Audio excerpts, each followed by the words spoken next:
Hi, I'm Bill Weimer. Melanie and Melissa asked if I would do or contribute to your Bible stories, and I'm glad to do that.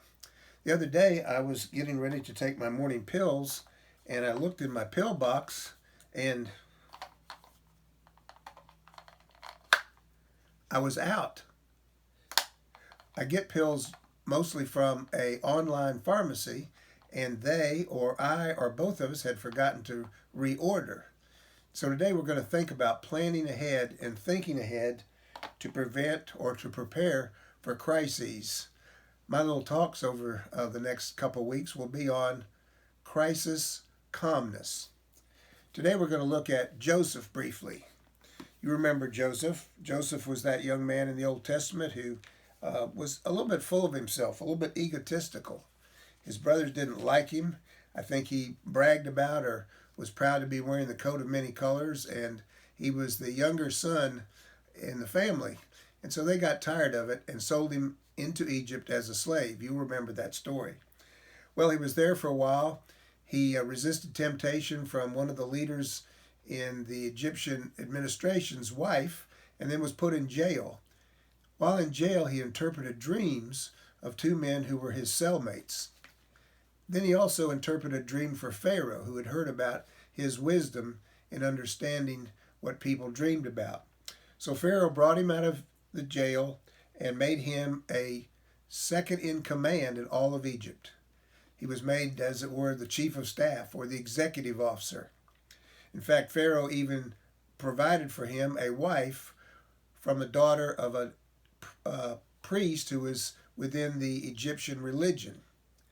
Interesting, as you listen to this now, you'll hear when he develops his leadership in Egypt. Pharaoh said to Joseph, "I am Pharaoh, and without your word, no one will lift a hand or foot in all of Egypt."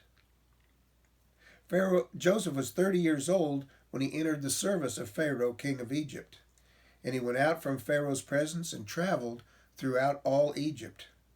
During the 7 years of abundance, the land produced plenty.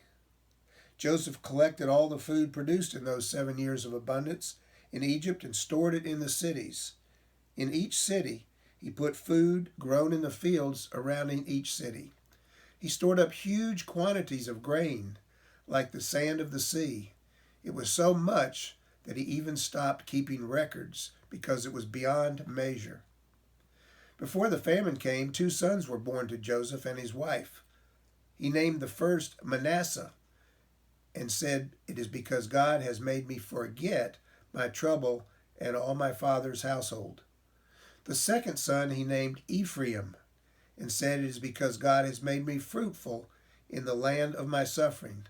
So these 2 sons were named with Hebrew words, not Egyptian religion words.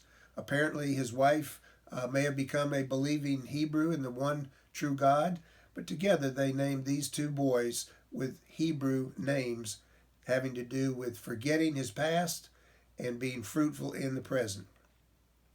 After the 7 years of abundance in Egypt came to an end, 7 years of famine began, just as Joseph had said. There was famine in other lands too, and all of Egypt had food because they had stored it away.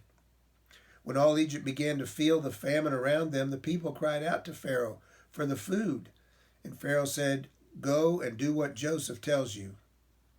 As the famine spread throughout the country and crops were not produced, Joseph opened all the storehouses and sold grain to the Egyptians.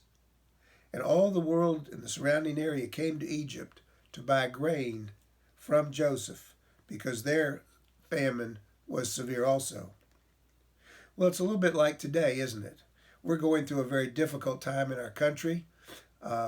Questions of supplies and needs, providing provisions and equipment continue to be raised daily. It's a little hard to go back in the past and say what we could have done or should have done. But right now, we're in a place where people not only need to figure out how to respond to the present concerns, but look ahead, as Joseph did. What is going to happen in the future, next week, next month, the next 6 months, and try now to prepare for that. I think the lesson from Joseph is 2 things. He was a man of God, a believer in Yahweh, the Lord. And he was fruitful wherever he was, whether he was in the palace or in prison. He was faithful to the Lord, and the Lord used him. And secondly, he was foresighted. He looked to the future. He traveled around Egypt when he was put in this new position of leadership and considered things, the crops, and what they were growing, and what they might need, and they saved for times of trouble. In our lives, do we plan? Do we look ahead? Well, I know it's hard sometimes from day to day and week to week when so many things come upon us and we have so many responsibilities. And yet, do we not need to look ahead, think ahead, plan ahead? We do so for our children, their education, where we'd hope to have them have a job, how we might help them. We look ahead about our own jobs, if we need to move to another area. We look ahead about investments and savings. Hopefully we look ahead about even preparing for retirement years. As Christians, do we look ahead and see in our community, in our church, what we can do now for the future? I think that's the great lesson of Joseph as he looked ahead. And then the crises did not overwhelm them.